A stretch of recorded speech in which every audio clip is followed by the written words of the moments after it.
नमस्कार दोस्तों। डेट है आज की 17 जुलाई 2020 और स्वागत है आपका एडिटोरियल डिस्कशन में। आज हमें 3 इश्यूज डिस्कस करने हैं। सबसे पहले हम इम्पोर्टेंट आर्टिकल डिस्कस करेंगे यूनिवर्सिटीज़ की ऑटोनॉमी से संबंधित। उसके बाद दूसरा आर्टिकल हम डिस्कस करेंगे हाल ही में डिफरेंटली एबल्ड स्टूडेंट्स के लिए सुप्रीम कोर्ट की एक जजमेंट आई है। सबसे लास्ट में हम इंडियन एक्सप्रेस का आर्टिकल डिस्कस करेंगे ब्रेन ड्रेन के बारे में।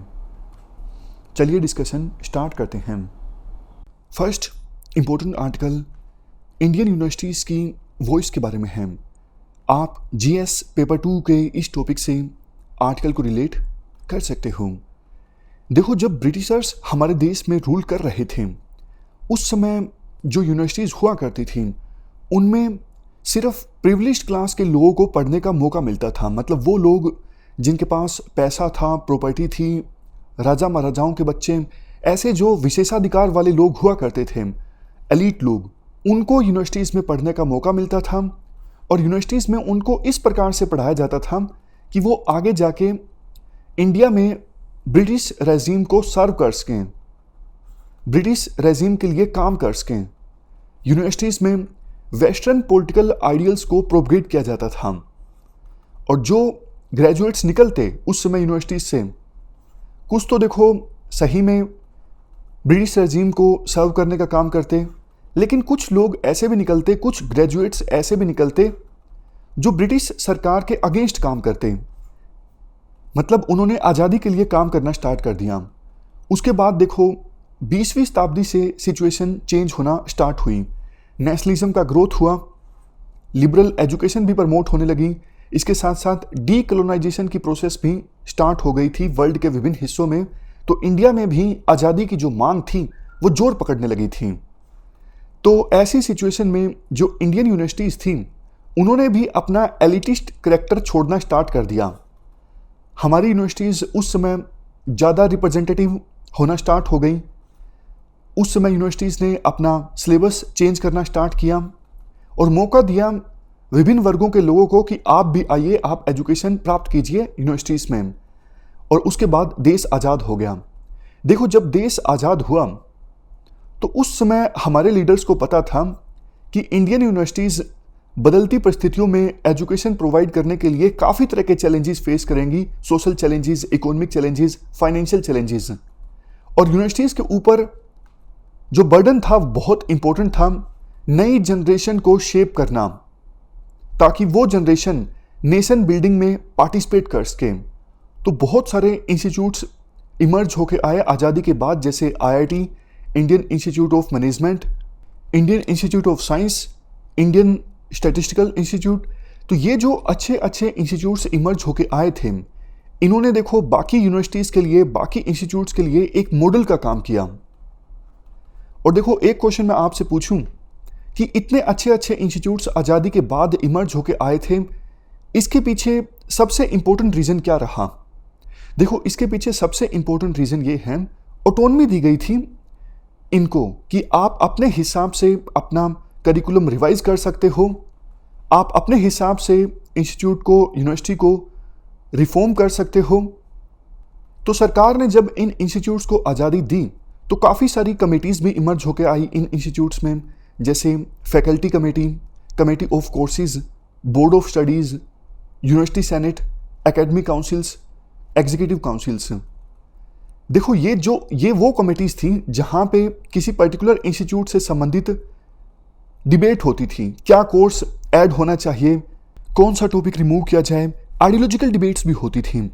और देखो, ये जो डिबेट्स होती थी ना, इससे यूनिवर्सिटीज़ में फ्री इन्वायरमेंट था, स्टूडेंट्स भी एंकरेज होते थे, काफ़ी सारी सोशल मूवमेंट्स शेप हुई और नेशन ट्रांसफॉर्म हुआ पिछले 50 सालों में यूनिवर्सिटीज़ में इसी फ्री इन्वायरमेंट के कारण। बट अब आप ध्यान दीजिएगा, इस प्रोसेस में बदलाव आता है, सिचुएशन में बदलाव आता है। 2005 के बाद से सरकार ने यूनिवर्सिटीज़ की ऑटोनॉमी को ख़त्म करना स्टार्ट कर दिया। नेशनल नॉलेज कमीशन का गठन किया गया था 2005 में। उसके बाद एजुकेशन का प्राइवेटाइजेशन होना स्टार्ट हो गया। इससे यूनिवर्सिटीज़ का जो डिस्कशन वाला करेक्टर था या फिर इंडिपेंडेंट करेक्टर था ऑटोनॉमी वाला, वो डिग्रेड होना स्टार्ट हो गया। उसके बाद देखो सेमेस्टर सिस्टम निकल के आया यूनिवर्सिटी में, 4 साल का अंडर ग्रेजुएट प्रोग्राम स्टार्ट किया गया। राइटर कहते हैं ये जो चीज़ें हैं ये ब्यूरोक्रेटिक सेंट्रलाइजेशन का एग्जाम्पल है, क्योंकि यूनिवर्सिटीज़ की कमेटीज़ ने विरोध किया था इनका, और यूनिवर्सिटीज़ की कमेटीज़ में अभी जो डिस्कशन होती है उसे तो डिस्करेज किया जाता है। और देखो 2015 के बाद तो गवर्नमेंट की इंटरवेंशन यूनिवर्सिटीज़ के अंदर और भी ज़्यादा बढ़ गई। कैफेटेरिया सिस्टम यानी चॉइस बेस्ड क्रेडिट सिस्टम को इम्पोज किया गया। इस सिस्टम में क्या होता है, स्टूडेंट अपने कोर्सेज को चूज कर सकते हैं, कौन सा कोर्स कोर कोर्स होगा, कौन सा सॉफ्ट कोर्स होगा। प्राइवेट हायर एजुकेशन पे और ज़्यादा फोकस करना सरकार ने स्टार्ट किया। सरकार ने यूनिवर्सिटी से संबंधित बिल्कुल माइन्यूट डिटेल्स भी अपने आप से डिटरमाइन करना स्टार्ट कर दी, जैसे एकेडमिक करिकुलम क्या होना चाहिए, टीचिंग लर्निंग प्रोसेस कैसी होनी चाहिए, और यूनिवर्सिटी के अंदर एकेडमिक रिसर्च को कैसे गवर्न किया जाए। मतलब यूनिवर्सिटीज़ एक प्रकार से सरकार का ही एक्सटेंशन बन के रह गई, सरकार का ही पार्ट बन के रह गई, उनकी ऑटोनॉमी काफ़ी कम हो गई। और अब देखो जब कोविड-19 की महामारी आई है तो ये ट्रेंड और भी ज़्यादा इंटेंस हो गया है। जो पहले सेंट्रलाइज्ड बॉडी एक्सटर्नल फैसिलिटेटर का काम किया करती थी, फॉर एग्जांपल यूजीसी, अब ये बॉडी सब कुछ डिसाइड कर रही हैं कि higher educational institutions daily basis पे कैसे फंक्शन करेंगे, चाहे वो सेंट्रल हायर एजुकेशन इंस्टीट्यूशन हो या फिर स्टेट का हो या फिर प्राइवेट हो। इनका एकेडमिक टर्म कब ख़त्म होगा, कब स्टार्ट होगा, बच्चों का इवैल्यूएशन कैसे किया जाएगा। मतलब बहुत सारी यूनिवर्सिटीज़ में एग्ज़ाम नहीं कंडक्ट हो पाए थे, फाइनल एग्ज़ाम, तो एकेडमिक ईयर कैसे समाप्त होगा, कैसे बच्चों को मार्क्स दिए जाएंगे, टीचिंग लर्निंग प्रोसेस अब ऑनलाइन मीडियम में कैसे कंडक्ट होगी। ये सब चीज़ें अब बिल्कुल माइन्यूट डिटेल्स में सेंट्रलाइज्ड ब्यूरोक्रेटिक बॉडीज़ के द्वारा डिसाइड की जा रही हैं कोविड-19 की महामारी आने के बाद। पहले देखो यूनिवर्सिटीज़ की जो एकेडमिक बॉडीज़ हुआ करती थी उनका ज्यूरिडिक्शन था ये सब चीज़ें, लेकिन जैसा हमने पहले डिस्कस किया कि सरकार का इंटरवेंशन इन चीज़ों में बहुत ज़्यादा बढ़ गया है। अभी फ़िलहाल आपने देखा होगा स्टेट और सेंट्रल गवर्नमेंट के बीच एक इशू इमर्ज होकर आया। सेंट्रल गवर्नमेंट चाहती थी यूनिवर्सिटीज़ में एग्ज़ाम कंडक्ट हों, लेकिन काफ़ी सारी स्टेट गवर्नमेंट्स चाहती थी। अभी फ़िलहाल ऐसी सिचुएशन नहीं है कि यूनिवर्सिटीज़ में एग्ज़ाम कंडक्ट करवाए जा सकें। लास्ट में कंक्लूजन में कहा जा सकता है, देखो विभिन्न यूनिवर्सिटीज़ अच्छा काम नहीं कर रही थी, रिसर्च हमारी यूनिवर्सिटीज़ में नहीं हो पा रही थी, बाकी देशों की यूनिवर्सिटीज़ के मुकाबले में हमारी यूनिवर्सिटीज़ पिछड़ रही थी। तो इसका मतलब तो सीधा सीधा ये हुआ ना कि यूनिवर्सिटी प्रशासन को जो ऑटोनॉमी दी गई थी उसका इस्तेमाल वो नहीं कर पा रहे थे हमारी यूनिवर्सिटीज़ को और ज़्यादा कॉम्पिटिटिव बनाने के लिए। इसी वजह से सरकार का जो इंटरवेंशन है यूनिवर्सिटीज़ में बढ़ गया। इसी वजह से सरकार विभिन्न यूनिवर्सिटीज़ को रैंकिंग देने लगी, विभिन्न पैरामीटर्स के आधार पर विभिन्न यूनिवर्सिटीज़ को असेस किया जाने लगा, ताकि यूनिवर्सिटीज़ को ये पता लगे कि भैया आप लैग कहाँ कर रहे हो, आपकी यूनिवर्सिटी में कमी कहाँ पर है, ताकि यूनिवर्सिटी अपने आप में सुधार ला सके और वर्ल्ड की जो दूसरी यूनिवर्सिटीज़ हैं उनका मुकाबला कर सकें। इसी वजह से सरकार का इंटरवेंशन यूनिवर्सिटीज़ में बढ़ता गया। लेकिन देखो एक बात ये भी ज़रूरी है, यूनिवर्सिटीज़ की ऑटोनॉमी भी ज़रूरी है, क्योंकि यूनिवर्सिटीज़ एक ऐसा प्लेस है जहाँ पे नए नए आइडियाज़ निकल के आते हैं, नए नए इंटेलेक्चुअल्स निकल के आते हैं जो सोसाइटी को शेप करते हैं। वैसे भी अगर यूनिवर्सिटीज़ को ऑटोनॉमी दी जाती है तो वो स्टूडेंट्स की नीड्स को ज़्यादा बेहतर ढंग से कैटर कर सकती हैं। इंडस्ट्रीज़ के साथ लिंकेज इस्टाब्लिश करने में यूनिवर्सिटीज़ का अहम रोल हो सकता है, बजाय ब्यूरोक्रेटिक सेंट्रलाइजेशन के थ्रू सारे डिसीजंस लिए जाएं। तो ये हमने इंडियन यूनिवर्सिटीज़ की वॉइस के बारे में आर्टिकल डिस्कस किया। चलते हैं आगे। Next article differently abled students के बारे में है। आप जीएस पेपर 2 के इस टॉपिक से आर्टिकल को रिलेट कर सकते हो। क्या कंटेस्ट है? देखो 2012 में हाईकोर्ट के सामने एक केस गया था। केस ये था, एक यूनिवर्सिटी ने एडमिशन के लिए जितने परसेंटेज की आवश्यकता थी, जो एससी और एसटी कैंडिडेट्स हैं उनको उस एलिजिबिलिटी क्राइटेरिया में 10% की छूट दी गई थी, कंसेशन दी गई थी। इस आधार पर कि एससी और एसटी कैंडिडेट्स जो हैं वो सोशली बैकवर्ड हैं, बट डिफरेंटली एबल्ड जो एप्लीकेंट्स थे उनको एलिजिबिलिटी क्राइटेरिया में सिर्फ 5% की कंसेशन दी गई। तो मामला पहुंचा हाईकोर्ट के सामने और पिटिशनर ने सामने रखा कि देखो जो डिफरेंटली एबल्ड स्टूडेंट्स हैं वो भी सोशली बैकवर्ड हैं, तो यूनिवर्सिटी ने डिफरेंटली एबल्ड स्टूडेंट्स को सिर्फ 5% की कंसेशन दी है और एससी और एसटी कैंडिडेट्स को 10% की कंसेशन दी है। ये डिस्क्रिमिनेटरी है, ये गलत है। तो हाईकोर्ट ने उस समय वर्डिक्ट दिया था कि यूनिवर्सिटी ऐसा नहीं कर सकती, ये सही में डिस्क्रिमिनेटरी है, बराबर की कंसेशन दी जाए डिफरेंटली एबल्ड स्टूडेंट्स को भी।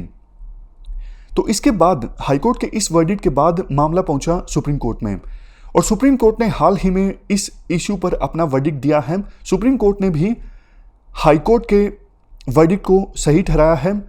सुप्रीम कोर्ट ने अपने वर्डिक्ट में कहा है, देखो शेड्यूल कास्ट या फिर शेड्यूल ट्राइब के स्टूडेंट्स को जो कंसेशन मिलती हैं, जो बेनिफिट्स मिलते हैं, वही कंसेशन वही बेनिफिट्स डिफरेंटली एबल्ड स्टूडेंट्स को भी मिलने चाहिए। क्योंकि देखो डिफरेंटली एबल्ड स्टूडेंट्स भी बहुत तरह के चैलेंजेस, बहुत तरह की मुसीबतों का सामना करते हैं एजुकेशन प्राप्त करने में, एम्प्लॉयमेंट प्राप्त करने में। हाँ, कई बार देखो ऐसा हो सकता है कि जो प्रिविलेज्ड क्लास है, मतलब जो अमीर लोग हैं, उनके जो डिफरेंटली एबल्ड स्टूडेंट्स हैं वो थोड़े कम चैलेंजेस का सामना करें, लेकिन आप डिफरेंटली एबल्ड स्टूडेंट्स को कैटेगराइज नहीं कर सकते। कितनी लिटरेसी है डिफरेंटली एबल्ड स्टूडेंट्स की, आप उसी से पता लगा सकते हो कि कंडीशन कितनी ज़्यादा ख़राब है। देखो 2001 में जो सेंसस हुआ था उसके अनुसार डिफरेंटली एबल्ड स्टूडेंट्स में लिटरेसी है सिर्फ 51% और एम्प्लॉयमेंट में भी जो रिप्रेजेंटेशन है काफ़ी ज़्यादा अपर्याप्त है, काफ़ी ज़्यादा इनएडुकेट है। 2016 में कानून आया था कि डिफरेंटली एबल्ड स्टूडेंट्स के लिए जो रिजर्वेशन है उसे 3% से इंक्रीज करके 5% कर दिया जाए। इवन इस एक्ट में यह भी प्रोविजन किया गया था कि प्राइवेट सेक्टर को इंसेंटिवाइज किया जाएगा अगर वो डिफरेंटली एबल्ड कैंडिडेट्स को हायर करते हैं। आप समझ गए ना, मतलब सुप्रीम कोर्ट ने इस आर्ग्यूमेंट को रिजेक्ट कर दिया कि जो प्रिविलेज्ड क्लास के डिफरेंटली एबल्ड लोग हैं वो कम चैलेंजेस का सामना करते हैं। सुप्रीम कोर्ट ने इस आर्ग्यूमेंट को रिजेक्ट कर दिया। सुप्रीम कोर्ट ने कहा ऐसा देखो हमेशा नहीं हो सकता, इतनी कम लिटरेसी है, एम्प्लॉयमेंट में इतनी कम रिप्रेजेंटेशन है, तो ये बताता है कहीं ना कहीं सभी डिफरेंटली एबल्ड जो कैंडिडेट्स हैं वो चैलेंजेस का सामना करते हैं। इसलिए आप डिस्क्रिमिनेट नहीं कर सकते कि वो डिफरेंटली एबल्ड लोग जो प्रिविलेज्ड क्लास से आते हैं या फिर वो लोग जो प्रिविलेज्ड क्लास से नहीं आते हैं। लास्ट में आर्टिकल में कहा जाता है सुप्रीम कोर्ट का ये जो वर्डिक्ट है बिल्कुल सही है, क्योंकि देखो हमारे संविधान में भी सभी को इक्वल राइट्स की बात कही गई है और 1995 का लेजिस्लेशन भी है डिसेबिलिटी से संबंधित, और जैसा हमने डिस्कस किया 2016 में भी ये एक्ट अमेंड हो गया, एक नया एक्ट आया डिसेबिलिटी से संबंधित। सब में डिफरेंटली एबल्ड लोगों को इक्वल अपॉर्चुनिटीज़ देने की बात कही गई है, लेकिन ये पॉसिबल नहीं होता जब यूनिवर्सिटीज़ इस प्रकार से डिस्क्रिमिनेशन करती हैं। और सुप्रीम कोर्ट का अब जो वर्डिक्ट आया है बिल्कुल सही है। ये हमने पूरा आर्टिकल डिस्कस किया, चलते हैं आगे। नेक्स्ट आर्टिकल ब्रेन ड्रेन से संबंधित है। आप जीएस पेपर 2 के इस टॉपिक से और जीएस पेपर 2 में जो इंडियन डायस्पोरा का टॉपिक है उससे भी आर्टिकल को रिलेट कर सकते हो। देखो कुछ दिनों पहले यूएसए के राष्ट्रपति डोनाल्ड ट्रंप ने कहा था जो इंटरनेशनल स्टूडेंट्स फिलहाल यूएसए में पढ़ाई कर रहे हैं और उनकी यूनिवर्सिटीज़ अगर ऑनलाइन एजुकेशन प्रोवाइड कर रही हैं तो ऐसे स्टूडेंट्स का वीज़ा सस्पेंड कर दिया जाएगा, उनको वापस डिपोर्ट किया जाएगा उनकी होम कंट्रीज़ में। तो इसके खिलाफ आवाज़ उठाई यूएसए की विभिन्न यूनिवर्सिटीज़ ने। उन्होंने यूएसए के राष्ट्रपति के इस आदेश के बाद कोर्ट में जाने की धमकी दी। एक्सपर्ट्स का कहना था यूएसए के राष्ट्रपति एक प्रकार से मजबूर करना चाहते थे विभिन्न यूनिवर्सिटीज़ को कि आप ऑनलाइन एजुकेशन के बजाय फिजिकल एजुकेशन प्रोवाइड कीजिए, मतलब इन प्रेजेंस एजुकेशन प्रोवाइड कीजिए, ताकि यूएसए के राष्ट्रपति जनता को ये दिखा सकें देखो मैंने कोविड-19 की सिचुएशन को ठीक से संभाला है, सब कुछ नॉर्मल हो गया है, यूनिवर्सिटीज़ भी अब काम करने लगी हैं, यूनिवर्सिटीज़ फंक्शन करने लगी हैं। बट अब क्या हुआ है, यूएसए के राष्ट्रपति ने अपने इस आदेश को वापस ले लिया है। इसके पीछे देखो काफ़ी सारे रीज़न हैं। पहला रीज़न ये है, ऑलमोस्ट 12 लाख के आसपास फॉरेन स्टूडेंट्स अभी यूएसए की विभिन्न यूनिवर्सिटीज़ में एजुकेशन प्राप्त कर रहे हैं। ऑलमोस्ट 8700 स्कूल्स हैं जहां पर फॉरेन स्टूडेंट्स पढ़ते हैं, और ये 12 लाख स्टूडेंट्स यूएसए की इकोनॉमी में, यूएसए की जॉब मार्केट में बहुत ज़्यादा कंट्रीब्यूट करते हैं। और देखो, अगर इंटरनेशनल स्टूडेंट्स को यूएसए से डिपोर्ट कर दिया जाता तो जो ब्रांड यूएसए है, विभिन्न देशों के स्टूडेंट्स को लगता है यूएसए बहुत ही अच्छी डेस्टिनेशन है एजुकेशन प्राप्त करने के लिए, वो ब्रांड यूएसए हर्ट हो जाता और दोबारा फिर से यूएसए को as a education destination brand बनाने के लिए बहुत ज़्यादा एनर्जी और पैसा इन्वेस्ट करना पड़ता। ये भी एक रीज़न है कि यूएसए की सरकार ने इंटरनेशनल स्टूडेंट्स को डिपोर्ट करने का जो फैसला है उसे वापस ले लिया। देखो, अगर ये यूएसए का डिसीजन इम्प्लीमेंट किया जाता तो हमारे देश के स्टूडेंट्स पर काफ़ी एडवर्स इम्पैक्ट पड़ता, क्योंकि 12 लाख स्टूडेंट जो अभी यूएसए में पढ़ रहे हैं उनमें से 2 लाख इंडिया से हैं। चाइना के बाद सबसे ज़्यादा स्टूडेंट्स इंडिया के ही हैं जो फिलहाल अभी यूएसए में एजुकेशन प्राप्त कर रहे हैं। तो एक प्रकार से यूएसए के राष्ट्रपति ने अपने पुराने फैसले को जो वापस लिया है, ये राहत पहुंचाने वाला है। बट देखो, अब आप ध्यान से सुनिएगा, हमारा कितना नुकसान होता है हर साल इतने स्टूडेंट्स ना सिर्फ यूएसए बल्कि और दूसरे वेस्टर्न कंट्रीज में एजुकेशन प्राप्त करने के लिए जाते हैं। डेटा के अनुसार हर साल हमारे देश के स्टूडेंट्स 10 से लेकर 13 बिलियन डॉलर्स जो है दूसरे देशों के एजुकेशन इंस्टीट्यूशंस को देते हैं एज ए ट्यूशन फी। और बाद में देखो, इनमें से बहुत से स्टूडेंट्स फॉरेन कंट्रीज में ही सेटल डाउन हो जाते हैं। और देखो, बहुत सारे स्टूडेंट्स तो ऐसे होते हैं जिनका फॉरेन कंट्रीज़ के एजुकेशनल इंस्टीट्यूशन से एजुकेशन प्राप्त करने का मकसद ही ये होता है कि वो एजुकेशन प्राप्त करके वहीं पर सेटल डाउन हो जाएं। लेकिन इससे देश को काफ़ी नुकसान होता है। अगर देखो, यही टैलेंटेड लोग, क्योंकि जो लोग दूसरे देशों में जाते हैं एजुकेशन प्राप्त करने के लिए, वो कहीं ना कहीं मेरिट में ऊपर ही आते हैं, क्योंकि देखो, इन फॉरेन एजुकेशन इंस्टीट्यूशंस का एडमिशन का जो क्राइटेरिया होता है वो टफ होता है, टेस्ट क्लियर करना भी मुश्किल होता है। तो अच्छी खासी मेरिट वाले लोग जिनके अंदर टैलेंट है वही इस एग्ज़ाम को क्लियर कर पाते हैं। लेकिन देश का नुकसान इस प्रकार से होता है, इतनी बड़ी संख्या में हमारे टैलेंटेड लोग दूसरे देशों में जाते हैं, वहीं सेटल डाउन हो जाते हैं, होस्ट कंट्री में उनकी इकोनॉमी को स्ट्रॉन्ग बनाते हैं, वहीं पर इंटेलेक्चुअल नॉलेज में अपना कंट्रीब्यूशन देते हैं। आप देखो, देख लीजिए, आज वर्ल्ड की जो बड़ी कंपनीज़ हैं, फॉर एग्जांपल गूगल, माइक्रोसॉफ्ट, इन बड़ी कंपनीज़ में बड़े बड़े पदों पर कितने इंडियंस हैं। अगर यही टैलेंटेड लोग वापस देश में आते, देश की नॉलेज इकोनॉमी में कंट्रीब्यूट करते, यहाँ पर जॉब जनरेशन में कंट्रीब्यूट करते, तो देश को कितना ज़्यादा फ़ायदा होता। अब कुछ लोग ये भी बोलते हैं कि ऐसे लोग जो सेटल डाउन हो जाते हैं वो वापस अपनी फैमिली को भी तो रेमिटेंस भेजते हैं ना, तो इससे देश को रेमिटेंस मिलती है। लेकिन देखो, बहुत ही कम, क्योंकि ज़्यादातर ऐसे जो लोग होते हैं धीरे धीरे करके अपनी फैमिली को भी उसी होस्ट कंट्री में लेकर जाते हैं। तो ना सिर्फ देश को इंटेलेक्चुअल नुकसान होता है बल्कि फाइनेंशियल नुकसान भी होता है। तो इस चीज़ को एड्रेस करने के लिए इकोनॉमिस्ट जगदीश भगवती ने अर्ली 1970s में एक फॉर्मूला प्रेजेंट किया था कि आप ब्रेन ड्रेन टैक्स लगाओ। मतलब अगर हमारे देश से स्टूडेंट्स या फिर टैलेंटेड लोग जो जाते हैं दूसरे देशों में सेटल डाउन होने के लिए, दूसरे देशों की सिटीजनशिप लेते हैं, तो उनके ऊपर एक टैक्स लगाया जाए, तभी हम उनको अलाउ करेंगे कि आप दूसरे देश में जाके सेटल डाउन हो सकते हो।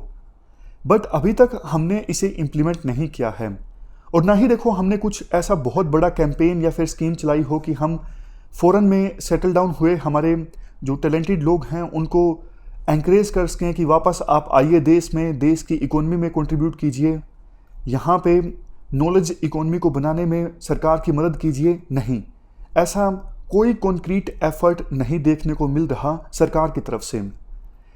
अभी फ़िलहाल एनडीए की सरकार है, उससे पहले यूपीए की सरकार थी। दोनों सरकारों ने ये माना कि भारतीय मूल के जो लोग विदेशों में अभी बस गए हैं वो एक प्रकार से इंडिया के लिए ब्रेन बैंक है, इंडिया की डेवलपमेंट में अपना कंट्रीब्यूशन देंगे। लेकिन देखो, ऐसा बहुत कुछ खास कंट्रीब्यूशन दिया गया हो विदेशों में भारतीय मूल के जो लोग बसे हैं उनके द्वारा दिखता नहीं है।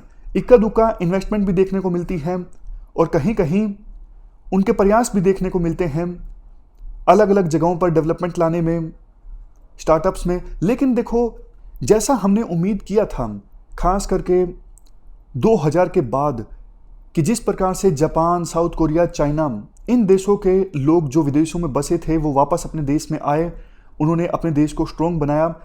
हमारे भारतीय मूल के जो लोग विदेशों में बसे हैं वो भी वापस इंडिया में लौट के आएंगे 2000 के बाद, लेकिन वो आए नहीं बड़ी संख्या में, ऐसा आर्टिकल के द्वारा कहा जाता है। और कंक्लूजन में ये कहा जाता है कि सरकार को अब इस चीज़ पर ध्यान देना चाहिए, या तो ब्रेन ड्रेन टैक्स लगाना चाहिए। अब देखो, आईआईटी में आपको पता है कितनी अच्छी एजुकेशन मिलती है और वो सब्सिडाइज्ड है, कितनी कम फीस पे मिलती है। अब आईआईटी से शिक्षा प्राप्त करके कोई पर्सन सीधा विदेश में एक और डिग्री हासिल करता है, वहीं पर सेटल डाउन हो जाता है, तो फिर सरकार का क्या फ़ायदा हुआ आप बताइए। मतलब आईआईटी जहाँ पे इतनी सस्ती एजुकेशन प्रोवाइड की जाती है वो टैक्स पेयर्स का पैसा है, जनता ने जो टैक्स अदा किया है उनसे आईआईटीज चलते हैं, तो फिर क्या उनका फर्ज नहीं बनता देश के लिए कुछ करें? अगर देखो कोई वापस आता है तो बहुत ही अच्छा है, लेकिन नहीं आता है तो सरकार को ब्रेन ड्रेन टैक्स लगाना चाहिए या फिर इंसेंटिवाइज करना चाहिए वापस इंडिया में आके काम करने के लिए। ये हमने पूरा आर्टिकल डिस्कस किया ब्रेन ड्रेन के बारे में। हमारी आज की इस डिस्कशन में इतना ही है। Thank you very much for discussion.